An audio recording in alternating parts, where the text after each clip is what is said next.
Matt Fraser, Tia Toomey, Rich Froning of the CrossFit Mayhem YouTube channel. I'm thinking Jacob Hepner. I'm thinking Justin Medeiros has one. Amanda Barnhart's got one. Noah Olson's got one. And if we're thinking off the cuff, I think Ant Hayes has one. He's the one who I believe beat me to the punch on the quarterfinal pre-released workouts.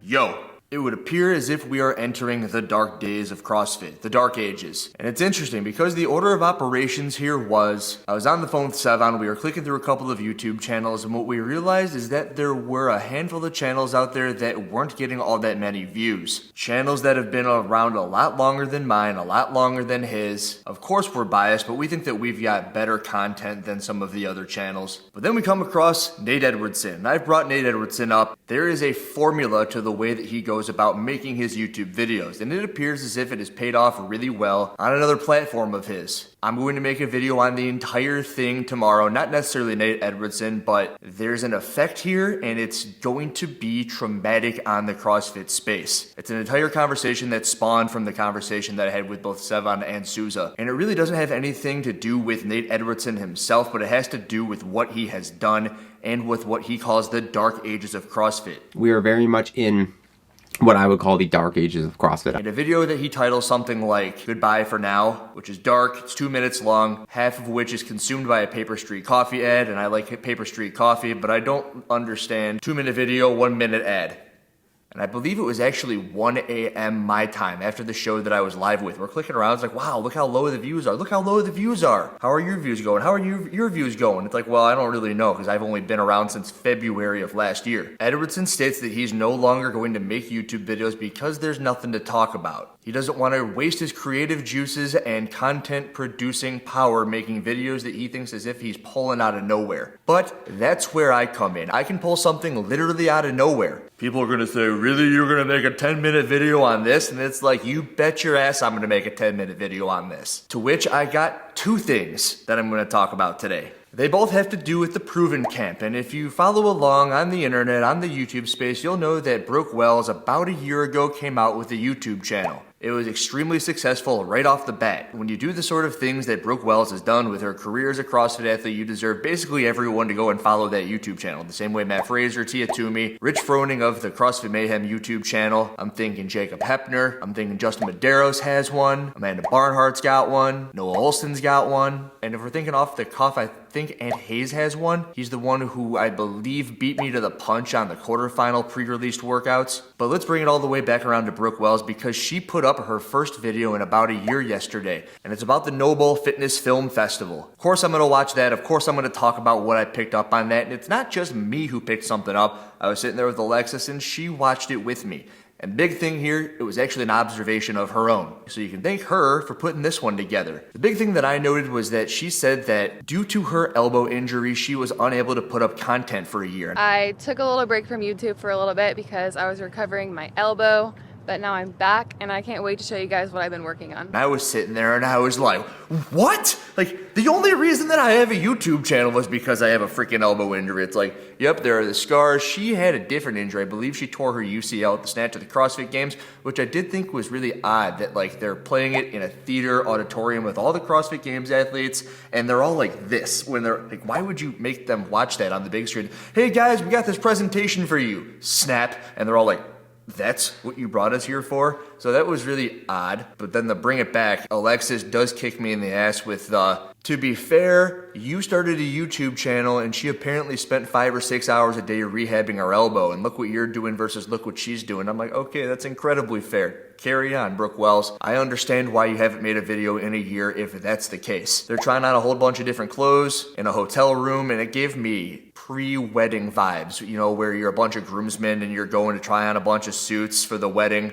Like, here, try these on, try these on. What do you want? You want this? This works? Yeah, this works with this. What are your sizes? Okay, see ya. But then as they're hanging out, you get to see a little bit of training. And with this training, Alexis put together the fact that there's a scene in which Tia and Brooke are training with one another, and it looks incredibly similar to a post that Tia Toomey made on her Instagram during the Down Under Championship. Alexis, off the top of her mind, remembered that there was some sort of team training post amongst Brooke and Tia when they were down at the Down Under Championship. Tia was wearing a white t-shirt, black shorts. Brooke was wearing some sort of dark teal top with a dark teal short. They're doing toes to bar right next to one another. In the background, there's a big garage door with all of these framed windows, and it looks really nice, and the picture's cool. But that picture wasn't taken in the Down Under Championship. And this is kind of where you're going to say, Andrew, you're really going to make a whole video on this? And it's like, you bet your ass I'm going to make a whole video on this and one more thing. Because it is cool to see the Noble Fitness Film Festival. It's cool to see that Brooke Wells is back making YouTube videos. She's feeling good about it. It's cool to see what the athletes are up to. But then you understand that either they aren't the ones who are running their social accounts, they aren't the ones putting these videos together, and if either one of those aren't the case, maybe they are doing all of these things, and then they're not putting together that it's like you said one thing here and then you said one thing here. You did not take this training picture at the Down Under Championship. This is a picture that you took at the Noble Film Festival that someone probably edited up, gave to you, and then when you were in Australia, you posted it saying we're doing team training. Is it really that big of a deal? Absolutely not. But it is one more insight as to these people don't run their accounts, or they don't care about what they're posting. It's like, oh, here's a good picture. We're both in Australia and we're not going to actually do the competition. Well, we're still going to train, but maybe they did train, but it wasn't what that picture was stating, or video, toes to bar. My final observation from the Noble Film Festival is the speaker before they give the presentation of the Brooke Wells elbow injury. I'm going to try to do this all in one cut to tell you guys that if you do indeed practice something, you can get good at it and you don't have to chop it up. What you're going to see is that this individual is constantly looking down at a piece of paper. I believe that there is one word in there in which, and it might be the final couple of words, she says but, and then she looks down. So it's a handful of words, looks up at the crowd, looks down to the paper. A handful of words, looks up at the crowd, looks down to the paper. Festival created by Noble. This is what we've been waiting for. This one is far from finished, but it's about a story of resilience, belief, dedication, and hard work. And it features a character who is with us, or personality, I would say, who is with us here tonight. Brooke Wells suffered a career-threatening injury during the 2021 CrossFit Games, and her return to the sport was unknown at that point. She was told it might take years to come back from an injury like that, but Brooke came back, not in years, no, but in months.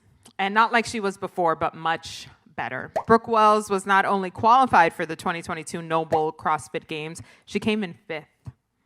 Brooke's story is far from over, and this is just a sneak peek of that. Like, everyone knew something was wrong. Once those are done, at the end of it, there's maybe 4 or 5 words where she does not then proceed to look back down at the paper. Either she has no idea who these athletes are, no idea what they're talking about, or has never done or even wants to practice this. And at which rate you're thinking, why would Noble bring everyone out here, put together this huge presentation, which by all means likely is not cheap from what I understand, and then light it up or start it off with somebody who isn't going to give one of the best presentations possible. Get a teleprompter. I understand that people who give big speeches, they have teleprompters out there to guide them. Maybe they even read right off of those things. And I understand that this is not scripted. That is, but there needs to be some sort of this is coming from somebody who cares about Brooke Wells and everything that she's been through. And when I'm watching that, all I can think is, this person might not even know who she is. She's just reading something right off of a piece of paper, and then here we go. That was all one take. That was, I went through a couple of different ones, but you need to practice this sort of thing when you're put into a position such as that. On to the rest of the video. Also having to do with proven, I made an entire video off of something like this not too long ago in relation to the Buttery Bros. You might remember it was Katrin David's daughter doing a whole bunch of snatches in the preparation for maybe the semifinals of the games with their team that was supposedly going to beat CrossFit Mayhem. Of course, that didn't come to fruition. It wasn't even really freaking close, but the Buttery Bros went all the way over to Iceland, took a bunch of videos, and posted this Instagram reel of Katrin doing a handful of snatches that are really light, but none of them would have counted, to which I made the entire play, which was how does it get through this person? How does it get through that person? And then how do they think that it's even a good idea to post this sort of thing to the internet? Buttery Bros exposed. They care more about content than reps. Proven puts up a picture or a video or a reel. It's a very, very nice looking reel. It's of an athlete of theirs at the Rogue Invitational, that's Saxon, doing a couple of ring muscle ups in slow motion. And when you put things in slow motion, it makes it look much worse. The worst part is that in this live competition, you can see that he clearly is not extending at the top of his ring muscle ups. I've actually had this little thing in the back of my head, like a gnome, like, Andrew, make more no-rep videos, make more no-rep videos. I wake up this morning, I roll over, I open my phone, and it's staring me right in the face. It's like, thank you for sending me this no-rep video. This is a sign. We're going to use it. You go to bed thinking about no reps, you wake up given a no rep. And of course, it ties together exactly with what the Buttery Bros situation was, which was that there is a process to these things getting posted on accounts like this. I think that I am unique in the fact where I think of something, I record something, I edit something. I can also possibly do some of the things that I am also recording and putting together, and you know the idea. There's probably a high likelihood that Saxon had nothing to do with that. He doesn't run the Proven account. He was very sick that weekend, if I recall. He was given the rep by the judge on the floor, so it's not at all his fault for having done that. But there is a team of people at Proven who are going to post that thinking that, wow, this looks so cool.